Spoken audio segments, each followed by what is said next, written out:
Hello बच्चों, let's read our question. Coronary artery disease is often referred to as. Coronary जो artery disease होती है उसे क्या कहते हैं? Option A heart failure, B cardiac arrest, C atherosclerosis, D angina. तो हमारा जो की कंसेप्ट हो जाएगा वो क्या हो जाएगा? Coronary artery disease. Coronary artery disease. Okay. अब ये कोरोनरी जो आर्टरी डिजीज होती है ये क्या होती है ना? इसमें क्या होता है कि जो कोरोनरी आर्टरी होती है वो नैरो हो जाती है. नैरोइंग मतलब सिकुड़ जाती है, जिससे कि ब्लड सप्लाई जो होती है हार्ट मसल के लिए वो रुक जाती है. Narrowing of the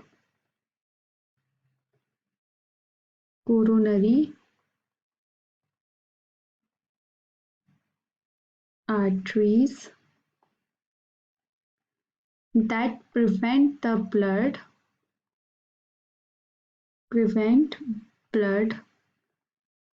supply to the heart muscle. Heart muscles, जिससे कि क्या होगा, हार्ट मसल्स जो है उनको ब्लड की सप्लाई नहीं हो पाएगी तो वो काम नहीं कर पाएगी, जिससे ये कोरोनरी आर्टरी डिजीज हो जाती है. ठीक है, इस कोरोनरी आर्टरी डिजीज समझ में आया क्या हुआ? जिससे कि जो कोरोनरी आर्टरीज होती हैं वो सिकुड़ जाती हैं, जिसकी वजह से हार्ट मसल्स को क्या ब्लड की सप्लाई नहीं होती है, उसे हम कोरोनरी आर्टरी डिजीज कहते हैं. अब ये किसकी वजह से कॉज होती है? Caused by the atherosclerosis. एक हमें ऑप्शन दिया गया है यहाँ एथेरोस्क्लेरोसिस, तो ये इसका रीजन है. Caused by atherosclerosis.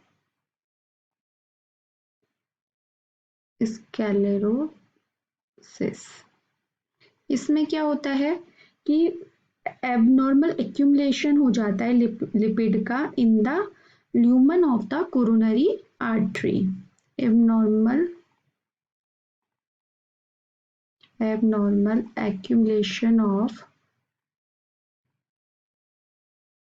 accumulation of lipid in the lumen of the coronary artery, जिसकी वजह से क्या होता है वो सिकुड़ जाती है. मतलब रास्ता जो है उनका जो पैसेज है वो क्या हो जाता है, पतला हो जाता है, जिसकी वजह से प्रॉपर ब्लड जो होता है वो हार्ट मसल्स तक नहीं पहुंच पाता है. एक तरह से हम ये कह लें कोई रास्ता, कोई एक नली है जिसमें कि ब्लॉकेज आ गया है, तो वो ब्लॉक आ गया है किसका? लिपिड का, जिसकी वजह से जो ब्लड है वो वहां से नहीं जा पा रहा है हार्ट मसल्स को. तो जो हार्ट है वो क्या कर देगा, काम करना बंद कर देगा, जिसकी वजह से क्या एक तरह से बोल सकते हैं हम हार्ट फेलर हो गया. लेकिन हम उसको मेडिकल टर्म में जो बोलते हैं उसको बोलते हैं कार्डिक अरेस्ट. कहते हैं ना उसको कार्डिक अरेस्ट हो गया. तो इसीलिए जो अगर कोरोनरी आर्टरी डिजीज होती है उसको कॉमनली हम क्या बोलते हैं? कार्डिक अरेस्ट मेडिकल टर्म में.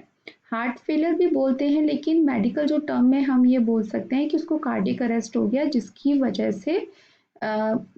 वजह से ये प्रॉब्लम हो गई. ठीक है, तो coronary artery disease is main cause of cardiac arrest, या उसको हम कोरोनरी आर्टरी डिजीज को कार्डिक अरेस्ट भी बोलते हैं. एथेरोस्क्लेरोसिस समझ में आया? एथेरोस्क्लेरोसिस एक रीजन है कोरोनरी आर्टरी डिजीजेस का, जिससे कि लिपिड की जो लेयर है वो डिपॉजिट हो जाती है, जमा हो जाती है किसमें? कोरोनरी आर्टरीज में. तो ये हमारा ऑप्शन गलत हो गया.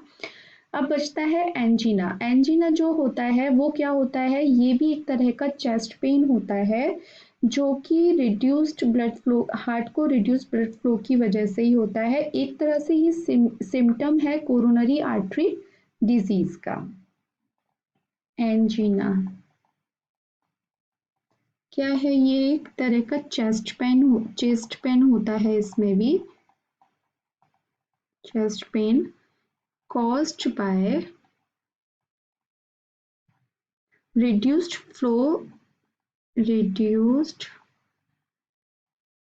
blood flow to the heart.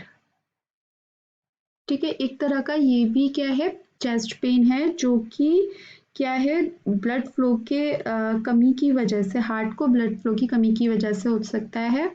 और ये जो है एंजिना जो है एक तरह का सिम्टम है, symptom of coronary heart disease. ठीक है, तो हमारा जो आंसर हो जाएगा वो क्या हो जाएगा, option B, cardiac arrest. I hope आपको ये आंसर समझ में आया होगा। Thank you so much, all the best.